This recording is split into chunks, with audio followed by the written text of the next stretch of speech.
عمران خان سے قبل کون کون سے سابق وزرائے اعظم گرفتار ہوئے؟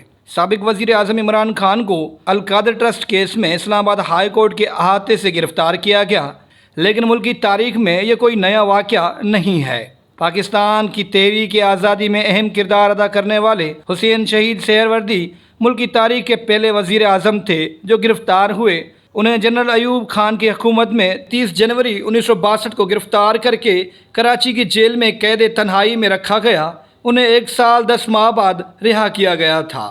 شہید ذوالفقار علی بھٹو پاکستان کے دوسرے سابق وزیر اعظم ذوالفقار علی بھٹو تھے جو ستمبر 1977 کو قتل کے الزام میں گرفتار ہوئے۔ تقریباً 1.5 سال بعد لاہور ہائی کورٹ اور سپریم کورٹ سے سزائے موت پانے کے بعد راولپنڈی کی اڈیالہ جیل میں 4 اپریل 1979 کو انہیں پھانسی دے دی گئی۔ ذوالفقار علی بھٹو کی بیٹی بے نظیر 2 مرتبہ پاکستان کی وزیر اعظم رہیں۔ اپنے والد کی پھانسی کے بعد سب سے پہلے 6 ماہ کے لیے جیل میں اور پھر 6 ماہ کے لیے اپنے گھر میں نظر بند رہیں۔ مارچ 1981 میں ضیاء حکومت نے انہیں ایک بار پھر گرفتار کیا اور سکھر جیل میں رکھا۔ بے نظیر بھٹو کو 3 سال بعد 1984 میں رہا کیا گیا۔ 3 مرتبہ پاکستان کے وزیر اعظم رہنے والے نواز شریف بھی کئی دفعہ جیل گئے۔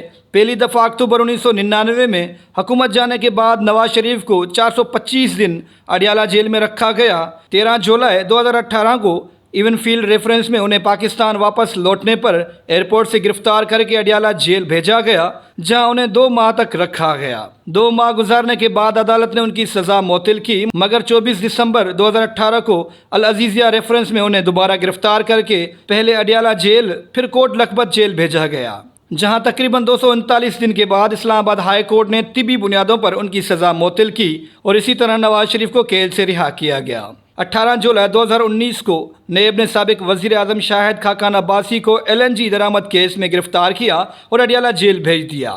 انہوں نے تقریباً 223 دن جیل میں گزارے اور اسلام آباد ہائی کورٹ سے ضمانت منظور ہونے پر رہا ہوئے۔ سابق وزیر اعظم عمران خان کو القادر ٹرسٹ کیس میں اسلام آباد ہائی کورٹ کے احاطے سے گرفتار کیا گیا۔ سپریم کورٹ عمران خان کی گرفتاری کو غیر قانونی قرار دیتے ہوئے انہیں فوری آزاد کرنے کا حکم دیا، جبکہ عدالت نے عمران خان سے یہ بھی کہا کہ آپ اسلام آباد ہائی کورٹ سے رجوع کریں، عدالت کا جو بھی فیصلہ آئے گا وہ آپ کو ماننا پڑے گا۔